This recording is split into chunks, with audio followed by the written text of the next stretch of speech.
You know that feeling when your sleep schedule is so wrecked that even 8 hours in bed feels like a nap?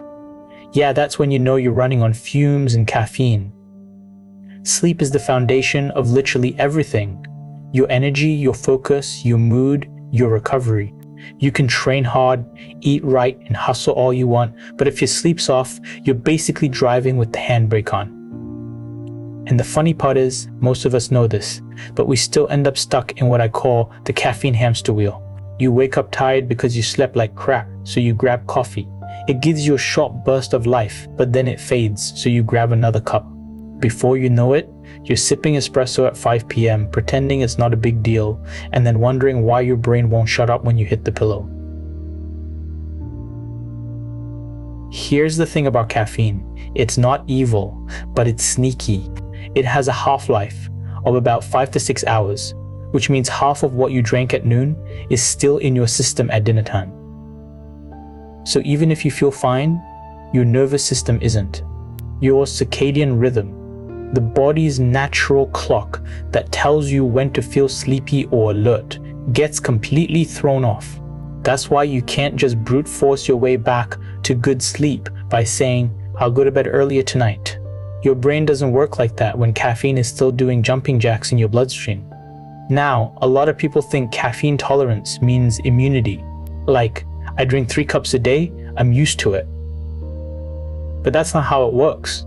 Building tolerance doesn't mean your body's okay with it. It just means you've pushed your baseline so far that you don't feel the warning signs anymore. It's not a green signal to drink more, it's actually a red light telling you that you need to reset. Let's say you're used to drinking 3 cups a day. You start thinking, well, I can handle 4. But here's where it gets weird. At that point, caffeine builds up in your system just enough to trick your body. You're not jittery, you don't feel over-caffeinated, but that low constant level is still blocking adenosine, the chemical that helps you feel sleepy. So you end up in this strange limbo where your body feels tired, but your brain refuses to power down. That's how you end up staring at the ceiling at 2 a.m. wondering why your mind's still running laps. Fixing your sleep schedule starts with understanding that caffeine isn't relative. It doesn't care how used to it you are. The more you push it, the deeper the crash. It's about timing it, not quitting completely. If you stop drinking coffee after noon, for example, you give your body enough time to clear most of it before bed. That one habit alone can improve your sleep quality more than melatonin ever could.